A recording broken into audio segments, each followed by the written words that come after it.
Mira, no sé cómo cojones llegué a ese punto, pero te juro que cuando abrí la puerta de aquella habitación de hotel, algo en mí se rompió. No fue el típico me encontré una conversación rara en su móvil o un vecino me soltó una bomba. No. Lo mío fue directo. Cruel. Como si el universo hubiese querido estamparme la verdad en la cara de una vez, sin anestesia. Era un viernes por la tarde. Estábamos en Zaragoza, en un congreso de educación al que habíamos decidido ir los dos porque Laura, mi mujer, también da clases. Nos pareció una buena excusa para pasar un fin de semana sin niñas, sin colegios, sin cenas rápidas con los platos sin recoger. Solo nosotros dos, en un hotel decente, con cena pagada por el ministerio y camas limpias. Sonaba bien. El primer día, todo normal. Charlas aburridas, cafés con gente que se cree más interesante de lo que realmente es, y luego cena en el restaurante del hotel. Lo que cambió todo pasó el sábado, justo después de comer. Laura me dijo que se iba a una ponencia sobre gamificación. A mí eso me sonaba a tortura, así que le dije que me iba a echar una siesta y que luego nos veíamos. Cerré la puerta de la habitación, me tiré en la cama y, no sé por qué, no logré dormirme. Algo me daba vueltas en la cabeza. No era celos ni sospechas, era más como inquietud. Llevábamos unos meses raros, con menos sexo, menos risas, menos todo. Pero, joder, ¿a quién no le pasa eso después de tantos años? Al rato bajé al bar del hotel, pedí una caña y me puse a hablar con un tipo de Málaga que también venía al congreso. Me dijo que la charla esa de gamificación se había cancelado. ¿Cómo?, pregunté. Sí, la ponente tuvo COVID o algo así. Lo han puesto en la app del evento. Saqué el móvil. Era cierto. Ahí fue cuando el estómago se me encogió. No me fui corriendo como loco ni monté una escena. Simplemente subí al ascensor con calma. Cuando llegué al pasillo del segundo piso, empecé a mirar puertas, como si algo me estuviera guiando. Lo juro. Caminé lento. Cada paso me pesaba más. Y entonces la vi. La puerta 214 estaba entreabierta. Apenas unos centímetros. Desde donde estaba podía ver una maleta roja, la misma que Laura llevaba desde hace años para viajes cortos. Mi corazón latía como una puñetera batería de rock. No quise pensar. No llamé, no grité. Empujé la puerta. Y ahí estaban. Laura. Mi mujer. Desnuda, montada encima de un tío. Uno joven, más joven que ella seguro. No lo conocía. Ella se giró al escuchar la puerta, y la expresión de su cara no se me va a olvidar jamás. No fue miedo. No fue culpa. Fue sorpresa. Como si la hubiese pillado robando una galleta, no follando con otro en medio de un hotel de congresos. No dije nada. Cerré la puerta con calma. Bajé las escaleras sin mirar atrás. Crucé el vestíbulo y salí a la calle. Me senté en un banco frente al hotel y me quedé ahí, mirando la gente pasar. Como si nada hubiera pasado. Como si no acabara de ver a mi mujer, la madre de mis hijas, con la cara entre los gemidos y el sudor de otro hombre. No sé cuánto tiempo estuve ahí. Supongo que 1 hora, tal vez 2. En algún momento sonó mi teléfono. Era ella. No contesté. Luego vinieron los mensajes. Uno tras otro. Primero con Javi, por favor, luego no es lo que piensas, y al final necesitamos hablar. No respondí ninguno. Al final volví al hotel. Pero no a la habitación. Fui directamente a recepción y pedí otra. Pagué de mi bolsillo. Me dieron la 307. Subí, me encerré, me duché, y me senté en la cama sin saber muy bien qué hacer. No lloré. Eso es lo que más me jodió. que ni siquiera podía llorar. Estaba como vacío. Como si todo dentro de mí hubiese decidido congelarse para no romperse. Horas después, tocaron a la puerta. Sabía que era ella. Laura no es de rendirse fácil. Me negué a abrir. Le dije desde dentro, no tengo nada que hablar ahora. Su voz tembló, Javi, por favor. Le respondí, mañana. Y no volvimos a hablar esa noche. Dormí mal. Me despertaba cada rato. Tenía flashes de lo que vi. De su cuerpo, de sus gemidos, de sus manos sobre otro.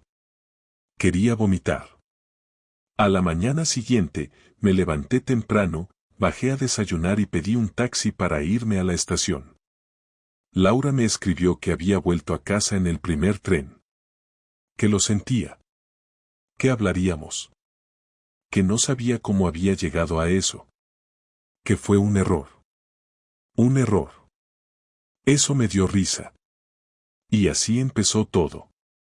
Con una puerta entreabierta, una mentira mal contada, y un congreso que no cambió nada en mi carrera, pero sí lo cambió todo en mi vida. No me bajé del tren en Valencia. Cuando llegamos a la estación, me quedé sentado, mirando por la ventana, dejando que el resto de pasajeros bajaran, mientras el vagón se vaciaba poco a poco. El revisor pasó por al lado y me miró con cara de todo bien, pero no dije nada, solo asentí con la cabeza. No tenía ni idea de a dónde iba, ni qué iba a hacer, pero lo que sí sabía era que no quería volver a casa. No quería ver a Laura. No quería verla fingir. No quería verla intentando salvar algo que ella misma había destrozado con la frialdad de quien echa un papel a la basura. Bajé finalmente en la siguiente parada, me senté en un bar frente a la estación y pedí un café que no me terminé. Saqué el móvil y leí los mensajes otra vez. Los mismos que había ignorado. Me había escrito como 20 veces desde anoche. Primero con culpa, luego con excusas, después con miedo. Todos seguían ahí, como si leerlos fuera a cambiar algo. Necesitamos hablar, Javier. No sabes lo que pasó realmente. Por favor, vuelve a casa. Tenemos que hablarlo por las niñas. Eso me dio ganas de reventar el móvil contra la pared. ¿Las niñas? ¿Ahora se acordaba de las niñas? ¿Cuándo estaba gimiendo encima de ese imbécil también pensaba en las niñas? Porque yo sí. Yo pensaba en ellas cada vez que tenía que levantarme a las 6 para dejar todo listo antes de ir a trabajar, cada vez que me partía el alma intentando no gritar cuando estaba cansado, cada vez que cancelaba una salida con mis colegas porque Noah tenía fiebre o Paula un examen. Pensaba en ellas cada día. No como una excusa, sino como una prioridad. Y ahora me salía con esa mierda de tenemos que hablar por las niñas. No. Ella tenía que hablar por ella. Porque esto no iba de las niñas. Esto iba de ella.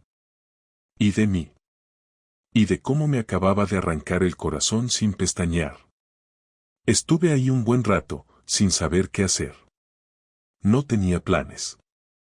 No tenía ropa. Solo la mochila del Congreso, con un par de camisetas, el portátil, el cargador y un libro que no pensaba terminar.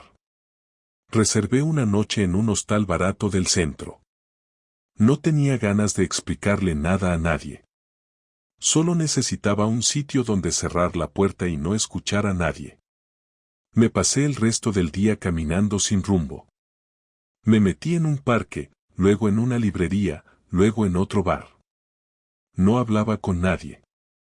No respondía mensajes. No pensaba en lo que iba a hacer mañana. Solo quería no pensar en ella. Cuando volvió a llamarme, por la noche, ya en la habitación del hostal, contesté. No porque quisiera escucharla, sino porque quería escuchar su voz cuando no sabía cómo justificarse. Quería saber qué era lo que iba a inventarse. ¿Qué tono iba a usar? Si iba a llorar. Si iba a gritar. Si iba a actuar. Me sorprendió que no empezó con un perdón. Lo primero que dijo fue no quería que lo descubrieras así. Como si hubiera una manera buena de descubrir algo así. Me reí. Le dije, sin subir la voz, que me contara todo. Todo, sin filtros. Que no se atreviera a soltarme lo de fue un error o no sé qué pasó. Le dije que lo sabía todo, aunque no lo supiera. Porque una vez que ves lo que vi, ya no necesitas detalles. Ya no importa si fue una vez o 100. Ya no importa si fue con uno o con varios. Lo único que importa es que cruzó una línea que no tiene vuelta atrás. Aún así, ella empezó a hablar. A tropezarse con sus palabras. A justificarse con frases sueltas. Que lo conocía de antes, que se habían reencontrado hace unos meses, que al principio solo hablaban, que luego se vieron, que no sabía qué estaba buscando, que se sentía vacía, que se sentía sola. Que conmigo era todo rutina. Que necesitaba sentirse deseada. Que no era culpa mía, pero que tampoco era del todo suya. Le dije que no me interesaba su tristeza ni su vacío. Que si se sentía sola, podía haberlo dicho. Que si se sentía aburrida, podíamos haber hecho algo. Pero que lo que hizo no era por aburrimiento, ni por soledad, ni por sentirse deseada. Era por cobardía. Por egoísmo. Por no tener los ovarios de enfrentarse a lo que pasaba y decidir si luchaba o se largaba. ¿Vas a dejarme?, me preguntó. No lo sé todavía, le dije, y colgué. Esa noche no dormí. Tenía los ojos abiertos, clavados en el techo del hostal, con una mezcla de rabia, tristeza, confusión y algo que no sabía si era culpa o simplemente agotamiento emocional. Pensaba en las niñas. En cómo iba a explicarles esto. En cómo iba a volver a esa casa. En si debía hacerlo. En si valía la pena. Me dolía más la mentira que el sexo. Más el engaño que la imagen.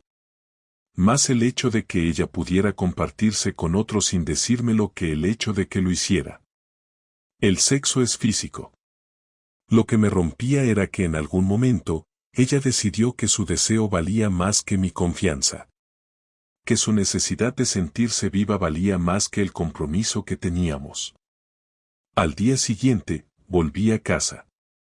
No porque quisiera, sino porque necesitaba recoger ropa, documentos y decidir qué iba a hacer. Cuando entré, las niñas estaban en casa de mis suegros. Laura me estaba esperando. Tenía la cara de quien no ha dormido. El maquillaje desechó. Los ojos rojos. Ni siquiera intentó acercarse. Solo se quedó ahí, de pie, en el salón. La miré. No con odio. No con pena. Con vacío. Le dije que iba a dormir en el sofá. Que no pensara que esto se iba a arreglar en 2 días. Que no intentara hacer como si nada. Que no metiera a las niñas en medio. Que no llorara delante de ellas. Que no usara su tristeza para justificar nada. Ella no dijo nada. Solo asintió. Me preparé una bolsa con algo de ropa, y me fui al sofá. Apagué el móvil. Me tumbé. Cerré los ojos. No lloré. Otra vez. Ni una puta lágrima. Y así pasaron los siguientes días. Viviendo en la misma casa, como 2 desconocidos. Con turnos para cocinar, evitar miradas, evitar contacto. Las niñas no preguntaban, pero sabían que algo no iba bien. Y lo sabían porque no se puede esconder el silencio cuando antes había ruido. Porque el cariño no se puede fingir. Porque las caricias no vuelven cuando se han roto. El martes por la noche no aguanté más. Llevábamos 4 días en silencio, en esa especie de cárcel compartida donde todo el mundo hace como que no pasa nada pero la tensión se puede cortar con un cuchillo. Dormía en el sofá, me levantaba temprano, preparaba el desayuno para las niñas, las llevaba al cole, volvía, trabajaba en casa como siempre y trataba de no cruzar ni una palabra con Laura. Ella hacía lo mismo. Se encerraba en su habitación, salía solo para lo mínimo, sonreía falsamente cuando estaban las niñas, y luego volvía a desaparecer. Parecíamos dos compañeros de piso que se toleraban por obligación. Pero eso no era sostenible. No lo era porque por dentro me estaba pudriendo, porque cada noche que pasaba en ese sofá sentía que me tragaba un trozo de orgullo, y porque no podía mirar a mis hijas a la cara sin pensar en la mierda de ambiente que les estábamos dando. Así que esa noche, cuando ellas ya estaban dormidas, subí las escaleras despacio, entré en nuestra antigua habitación sin llamar, me senté en la silla junto a la ventana y la miré directamente. Ella estaba en la cama, con el portátil cerrado sobre las piernas, fingiendo que hacía algo productivo, pero en realidad no hacía nada. Levantó la vista, me miró con una mezcla de miedo y resignación y esperó a que dijera algo. No tardé. Vamos a hablar ahora, sin rodeos. No quiero pausas dramáticas, ni lágrimas, ni explicaciones que suenan a discurso ensayado. Quiero saber exactamente qué pasó, cuánto tiempo, cuántas veces, quién coño es ese tío y por qué pensaste que podías hacer lo que hiciste sin consecuencias. Ella se quedó en silencio unos segundos, respiró hondo y asintió lentamente, como si supiera que no tenía escapatoria. Entonces empezó a hablar. No se inventó una historia perfecta ni intentó disfrazarlo de romance. Fue peor, porque lo contó con una sinceridad que solo puede dar el remordimiento, no el arrepentimiento.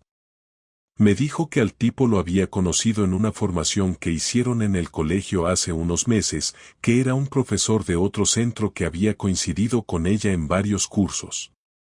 Me dijo que empezaron hablando, que había química, que las conversaciones pasaron de ser laborales a personales, que luego empezaron a contarse cosas que ya no se decían con nadie, que con él sentía que podía ser otra versión de sí misma.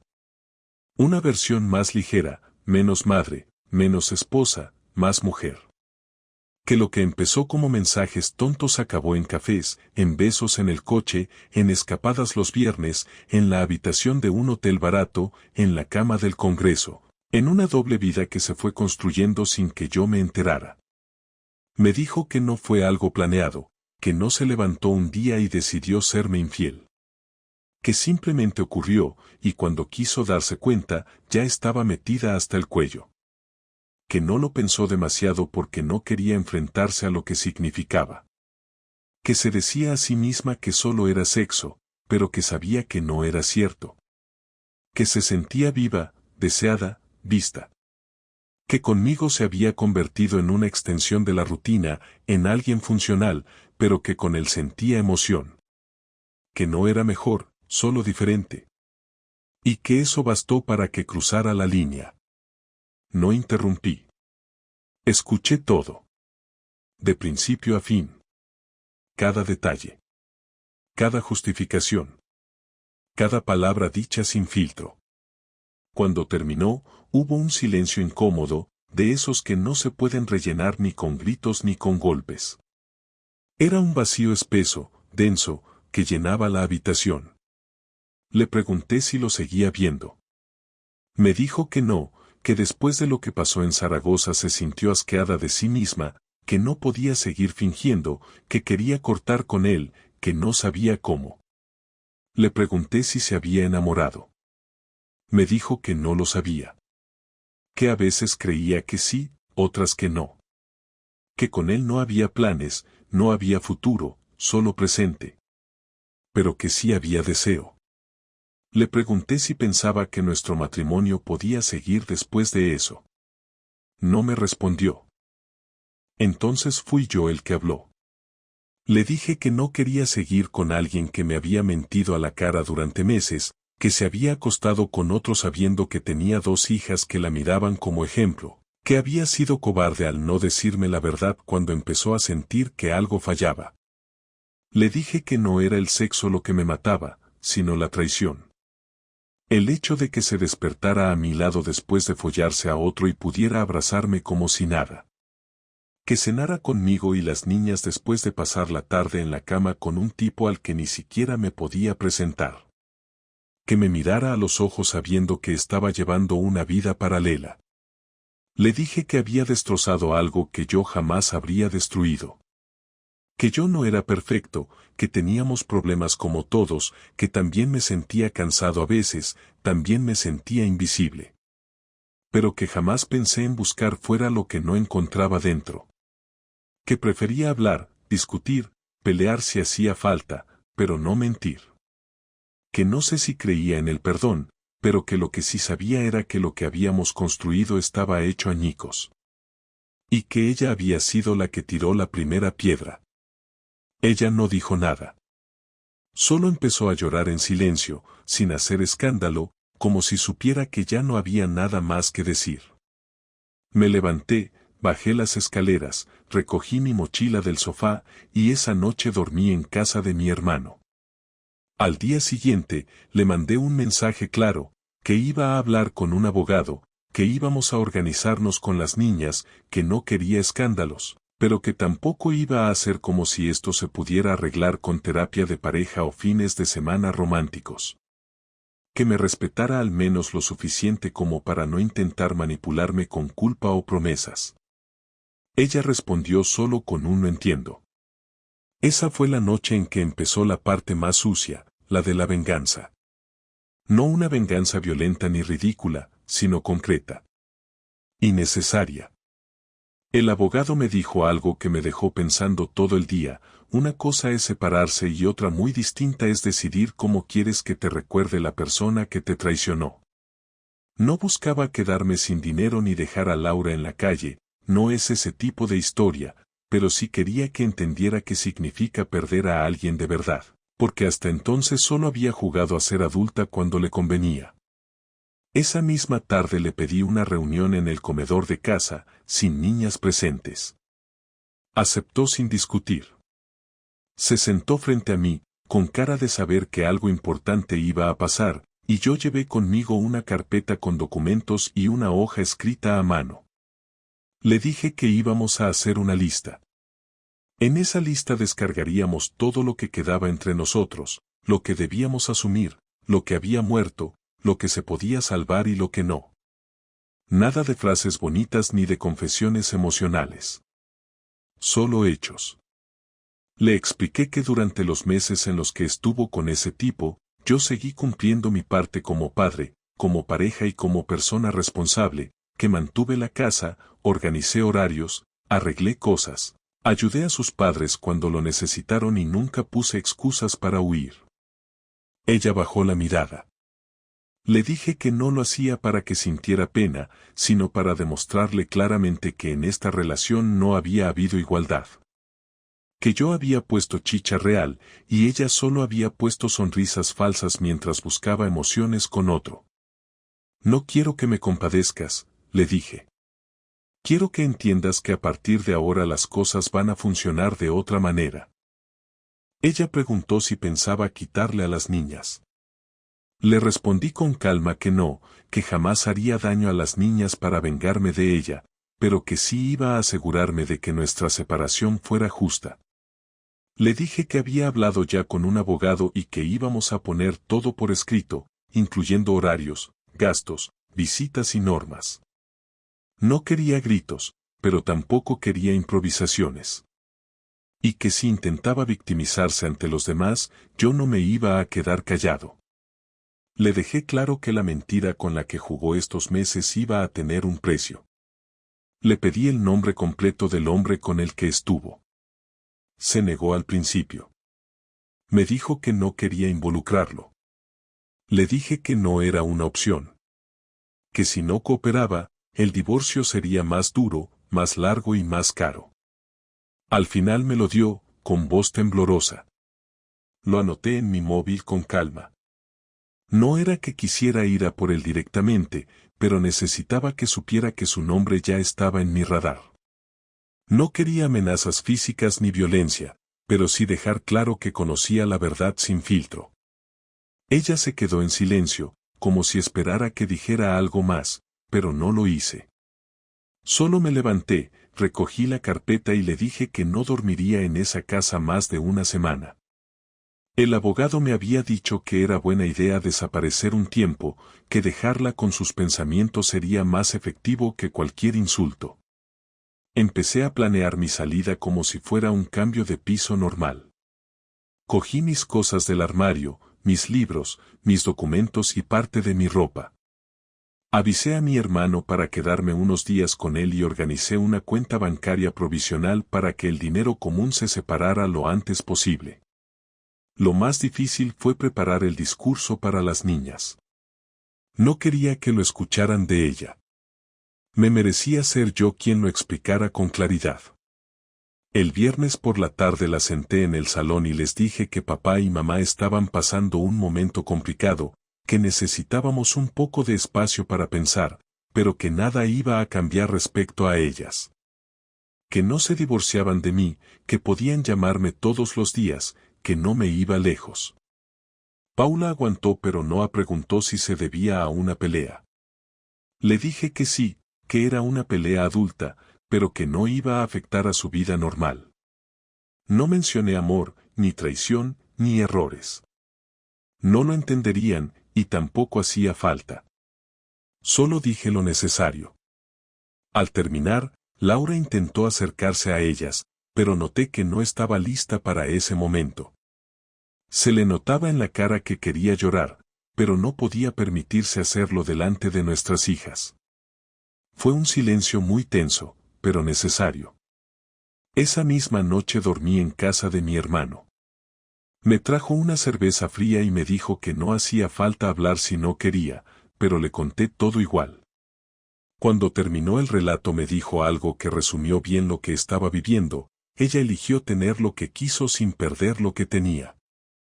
Esa frase me sirvió de guía para lo que venía después. Porque la venganza no tenía que ser un golpe, ni un escándalo, ni humillación pública. La venganza real era hacerle ver que cuando rompes algo importante, lo pierdes de verdad. Y que no hay manual para recuperarlo. El domingo volví a casa solo para recoger lo que faltaba. Laura me preguntó si podríamos hablar una última vez antes de que me fuera definitivamente. Acepté, más por curiosidad que por esperanza. Nos sentamos en el comedor, como dos socios que van a disolver una empresa. Me preguntó si había alguna forma de recuperar lo nuestro. Y ahí vi que todavía no entendía el punto clave: no es que yo no quisiera intentarlo, es que lo que teníamos ya no existía. Se lo dije como se le dice a alguien que tiene que entenderlo porque no hay más caminos. No era cuestión de amor. No era cuestión de terapia. Era cuestión de respeto. Y ese ya no estaba. Después de eso, le dejé claro cuáles serían las reglas. Nada de visita sorpresa. Nada de revisar mi móvil. Nada de preguntarme si estoy con otra. Nada de hablar mal de mí delante de las niñas. Y si alguna vez volvía a acostarse con alguien más, que antes tuviera el valor de decírmelo, no por permiso, sino por decencia. Si quería una vida paralela, que no usara la mía para sostenerla. No levanté la voz en ningún momento. Ella me escuchó, lloró sin interrupción, pero yo no fui cruel. No quería que sintiera odio, quería que sintiera el peso de lo real. Cuando terminé de hablar, la miré a los ojos y se lo dije como si fuera la última palabra que iba a escuchar de mí: yo ya no estoy aquí. Me fui el día en que abrí la puerta del hotel. Lo demás ha sido solo trámite. Me levanté, cerré la puerta y supe que la venganza ya había empezado. No con ruido. Con ausencia. Y esa duele más que cualquier grito. Los días siguientes fueron un extraño limbo entre la rutina y el derrumbe interno. Dormía en casa de mi hermano, me levantaba temprano, me duchaba, llevaba a las niñas al colegio, volvía a trabajar como siempre, me ocupaba de mis cosas, comía con normalidad. Incluso mantenía conversaciones con compañeros del instituto sin que notaran nada, pero cada minuto era una carga, cada conversación superficial me parecía absurda, cada silencio demasiado largo me empujaba a recordar detalles que prefería no pensar. No había estallido emocional, no había rabia visible, pero por dentro era como si estuviera funcionando en modo automático, con la mente dividida entre seguir adelante y preguntarme constantemente qué parte de mí había sido tan ingenua como para creer que lo que teníamos podía durar intacto. No se lo conté a nadie más allá de mi hermano. Ni amigos, ni compañeros, ni familia. No necesitaba opiniones ni lástima. Necesitaba silencio. Una tarde, mientras recogía a las niñas, Laura me escribió un mensaje diciendo que le gustaría hablar conmigo a solas, sin pelear, sin llorar, sin nada extraño. Le respondí que podía ser el sábado por la tarde, en el bar que hay frente al parque donde solíamos llevar a las niñas de pequeñas. Aceptó sin preguntar más. Ese sábado fui al bar 10 minutos antes de la hora. Pedí un café y me senté en una mesa del fondo. Ella llegó puntual. Llevaba la cara limpia, sin maquillaje, la misma ropa sencilla de siempre, el pelo recogido como le gustaba a su madre. No parecía una mujer rota, ni una mujer valiente. Solo alguien que sabe que tiene que hacer algo que no quiere hacer pero que ya no puede seguir evitando. Se sentó frente a mí, pidió un té y se quedó en silencio unos segundos. Fui yo quien rompió el hielo. Habla. Ella no esquivó la mirada. Me dijo que llevaba muchos días pensando en lo que quería decir, que había repasado conversaciones en su cabeza, frases que creía que podrían suavizarlo todo, pero que al final entendía que no había forma correcta de decir las cosas cuando ya se ha cruzado un límite. Me dijo que no quería disculpas vacías, ni pedir segundas oportunidades, que sabía que no había espacio para eso. Me dijo que después de mi marcha se había dado cuenta de que no solo había perdido al hombre con el que vivía, sino al único que de verdad había estado cuando todo parecía estancado. Que lo que más le dolía no era el juicio externo, ni el fracaso del matrimonio, sino el hecho de haber tirado a la basura algo que, aunque no fuera perfecto, había sido real. Me dijo que durante años se había dejado llevar por la comodidad, por la maternidad, por la rutina, y que cuando apareció alguien que la miró de otra forma, no supo gestionar lo que sintió. Que no era culpa del otro hombre, que tampoco era un héroe ni un monstruo, que simplemente fue alguien que llegó en el momento exacto en el que ella estaba más desconectada de sí misma. Me dijo que no me odiaba por marcharme, que no esperaba comprensión, pero que quería que supiera que nunca pensó que esto nos rompería tan rápido, que creyó, y eso era lo más absurdo, que de alguna forma yo lo perdonaría todo porque yo siempre aguantaba. Y ahí me detuve. ¿Eso pensaste? ¿Que yo aguantaría también esto?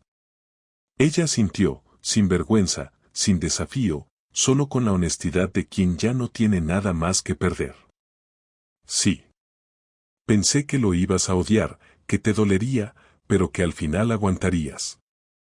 Porque tú aguantas todo. Siempre lo has hecho. Le dije que no era una máquina de sostener cosas. Que no era un pilar eterno, ni un personaje de película que sobrevive a cualquier traición. Le dije que claro que dolía, que claro que podía seguir adelante si quería, pero que no era justo seguir con alguien que se aprovechaba de ese aguantar como si fuera un superpoder.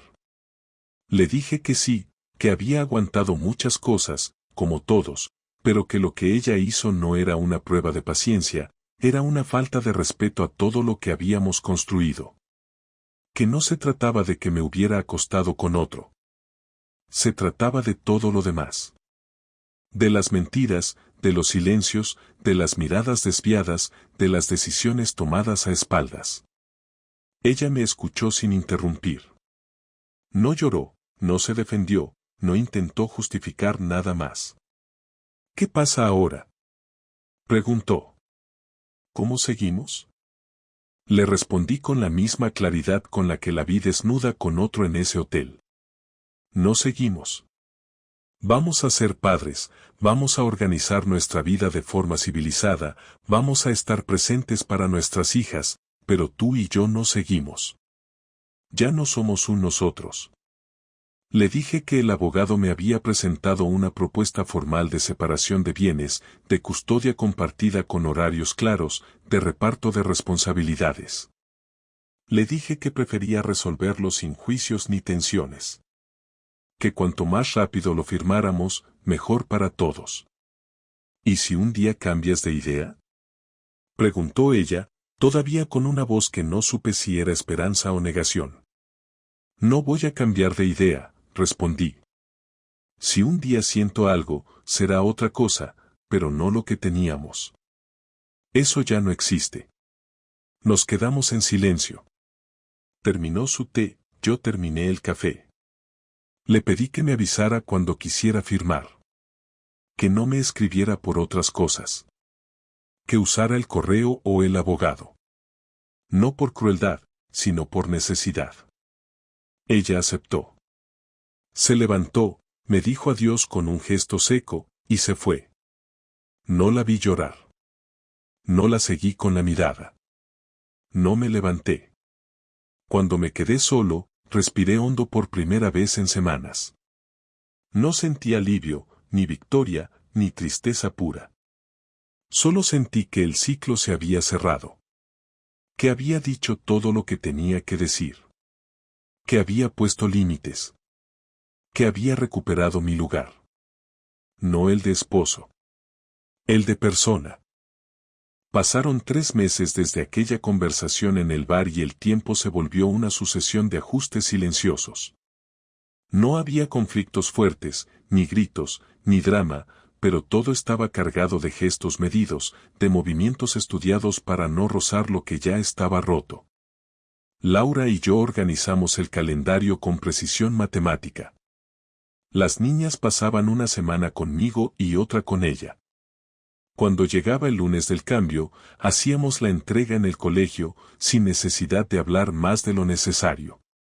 Las mochilas ya estaban listas desde la noche anterior. Los deberes repartidos. Las notas escolares compartidas por correo. No había discusiones. No había cercanía. Solo una especie de manual de instrucciones que seguíamos al pie de la letra porque ninguno de los dos tenía interés en volver a ese terreno fangoso donde todo se confunde y se mezcla con emociones que ya no sabíamos cómo procesar. Yo alquilé un piso de 2 habitaciones cerca del instituto. Lo amueblé sin mucho esfuerzo, con lo básico, con lo que necesitaba. Las niñas lo aceptaron como si fuera una extensión de la casa anterior y con el tiempo se sintieron cómodas, pero durante las primeras semanas preguntaban poco.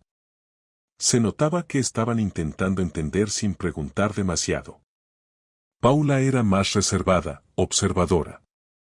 Noah, en cambio, preguntó una noche sin rodeos si mamá y yo nos habíamos peleado porque uno de los dos se había enamorado de otra persona.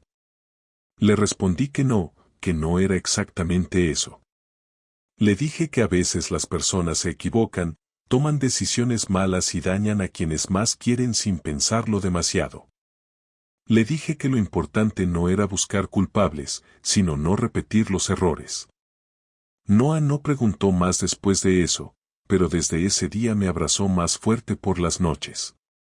Volver a tener una vida mía sin el peso de ese matrimonio fue como recuperar espacio que no sabía que había perdido. No hablo de libertad. Hablo de claridad. De saber que cada cosa que hacía no dependía de alguien que me ocultaba la mitad de sus días. Volví a tener control de mis rutinas, de mis decisiones, de mi silencio. Empecé a salir más. No con gente nueva. Con los de siempre.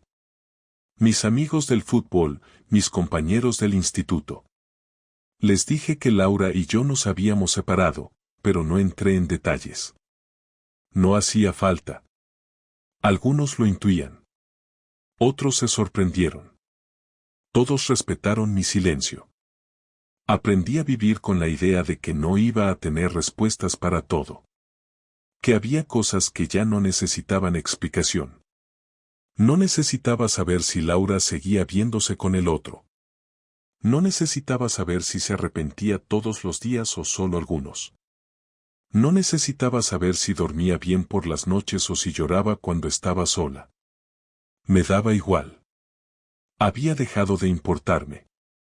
No por indiferencia. Porque ya no era mi responsabilidad. Cada vez que pasaba por delante del colegio de las niñas y la veía salir con su cara de madre entregada y trabajadora, la reconocía, pero ya no me dolía verla. Solo era parte del paisaje, como todo lo que uno ha dejado atrás y que ya no molesta. El divorcio se firmó sin problemas. Custodia compartida, cada uno con sus cuentas, sin pensión porque ganamos parecido, con acuerdos sobre las vacaciones y las decisiones importantes de las niñas. No hubo abogados peleando, ni audiencias, ni reuniones incómodas. Lo resolvimos como dos personas que no querían gastar más tiempo del necesario en algo que ya había terminado.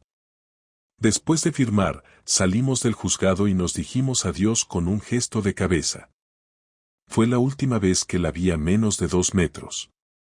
No ha vuelto a intentar acercarse desde entonces. Lo agradezco. No porque le guarde rencor, sino porque entiendo que ya no hay nada que construir ahí. Mi hermano me preguntó un día si había pensado en salir con alguien. Le dije que no. Que no estaba cerrado a nada, pero que tampoco tenía prisa. Que me gustaba esta etapa de estar conmigo, de no tener que explicarle a nadie dónde estoy ni qué hago. Me dijo que eso sonaba a justificación, que el tiempo no cura nada si uno se queda quieto. Le respondí que no estaba quieto. Solo estaba reconstruyendo. A mi ritmo. A mi manera. Sin máscaras. Una tarde, mientras ayudaba a Noah con una redacción para el cole, me preguntó si yo me arrepentía de haber estado con mamá. Me sorprendió la pregunta, pero no la esquivé. Le dije que no. Que aunque todo hubiera acabado mal, había aprendido mucho. Le dije que a veces una persona no se define solo por sus errores, sino por lo que uno hace después de ellos. Que yo no era el mismo de antes, pero que eso no era malo. Era parte del proceso. Le dije que la vida no es perfecta, pero que uno puede elegir no repetir lo que duele. Esa noche, cuando se durmieron, me quedé mirando el techo un buen rato, pensando si de verdad creía lo que acababa de decir. Y sí, lo creía. No puedo decir que estoy feliz, pero sí puedo decir que estoy en paz. Que ya no cargo con esa ansiedad permanente de quien sospecha que algo no encaja pero no sabe qué es. Que ya no reviso móviles, ni leo entre líneas, ni me esfuerzo por mantener algo que no se sostiene solo. Estoy empezando a entender que las cosas se terminan no porque uno quiera que terminen, sino porque la realidad se impone. Que el amor no basta si no va acompañado de respeto, de honestidad, de compromiso. No hay que esperar a que todo se rompa para ponerle nombre a lo que se siente. Hay que tener el valor de mirar de frente antes de que sea demasiado tarde. Y si no se puede salvar, al menos que el final sea limpio. Sin ruinas innecesarias. Un domingo por la tarde, mientras lavaba los platos, Paula me preguntó si creía que algún día iba a volver a enamorarme. Le dije que no lo sabía. Que no era algo que se pudiera planear. Que a veces pasa, a veces no. Le dije que ahora mismo estaba bien así. Que ya tenía mucho amor con ellas. Me miró con cara de que entendía más de lo que decía y se fue a su cuarto sin decir nada más. Me quedé con esa pregunta en la cabeza toda la noche. Y aunque no tengo una respuesta clara, sé que si algún día pasa, será diferente. Porque ya no busco a alguien que me complete. Solo quiero a alguien que no me rompa.